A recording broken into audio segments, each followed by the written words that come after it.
Գներն աճում են, եկամուտները ոչ միշտ։ Գնաճը տնտեսության ամենազգալի, բայց երբեմն անտեսանելի ճնշումներից մեկն է։ Ամեն գնում ուղեկցվում է հաշվարկով, ընտրությունը սահմանափակումով։ Գնաճն ազդում է բոլորի վրա, անկախ եկամտի մակարդակից, բնակության վայրից եւ սոցիալական կարգավիճակից։ Այն առաջանում է, երբ պետության մեջ փողի զանգվածի եւ ապրանքային ծավալի միջև կա խզում։ Շատ ժամանակ իրարամերժ նույնիսկ պատկերացնող բոլոր տեսաբանները, տնտեսագետները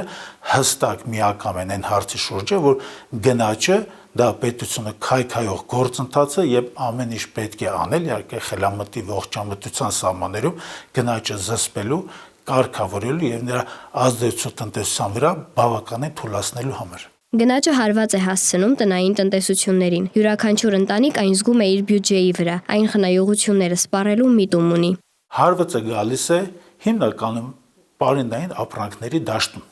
Պարենային ապրանքներն այն ապրանքներն են, որոնք որ քաղաքացին պարզապես կենսագործունեության համար իր պետք է անպայման օգտագործի իր օրգանական ֆիզիկական գոյությունը պահպանելու նպատակով։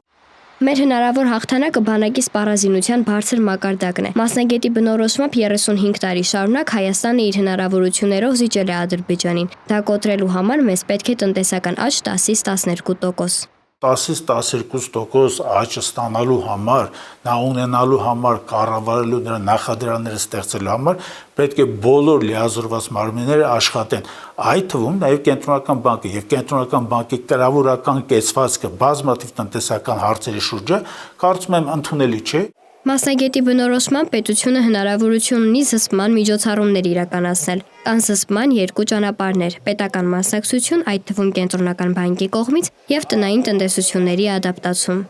Պետությունը գոնե պետք է փորձի հնարավորին չափ գների իջեցում ապահովել, գների մակարդակի չթողնի, որ ցնակ ինքնակառավարում են, որովհետև Հայաստանի Հանրապետություն դասական իմաստով գների աճը կարելի ասել նույնիսկ անբացատրելի է։ Դա ընդհանրապես որոշակի նաև արևելյան վաճառականության, արևելյան շահույթ գործելու, մաքսիմալ շահույթ գործելու որոշակի պատմական կարծրատիպեր է ստեղ ունեն, պետությունը այստեղ մեծ անելիքներ ունի։ Տնտեսվարողները հրաժարվեցին խոսել այս թեմայի շուրջ։ Գնաճն իր ամենավնասակար հետևանքները թողնում է սովորական քաղաքացիների վրա։ Հանգացումներ նկատել եք վերջին շրջանում, թե ոչ։ Իհարկե նկատել եմ։ Հանգացումը շատ է։ Իվրդում ամեն նայմինավանյան թանգացում է տեղի ունենում։ Դաժե եթե ինչ-որ մի բան չի թանգանում, քիչ է թանգանում, քանակն է քչանում։ Տարբեր ապրանքներ գնաճ կա, ոչ չկա, կա։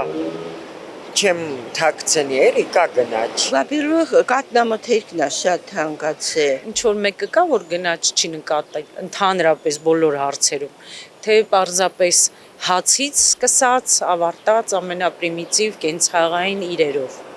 Ամենուր է գնաճ։ Նալոգներն ա շատացել, ծախսերն ա կրկնապատկվում,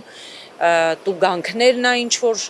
անտեղի գալիս, գույքահարկն ա թանկացել, աղբի գումարն ա թանկացել, ամեն ինչը ավելի թանկ, տրանսպորտն է թանկացել։ Գները շարունակ բարձրանում են, սակայն բնակչության եկամուտները նույն տեմպերով չեն աճում։ Սա հատկապես զգալի է ամենօրյա սպառման ապրանքների դեպքում։ Գնաճը զսպելու հարցը այլևս միայն տնտեսագիտական խնդիր չէ, այն քաղաքական որոշում է կամք պահանջող ու գործողության սպասող, որը պահանջում է բոլոր լիազորությունների ջանքերի համադրում։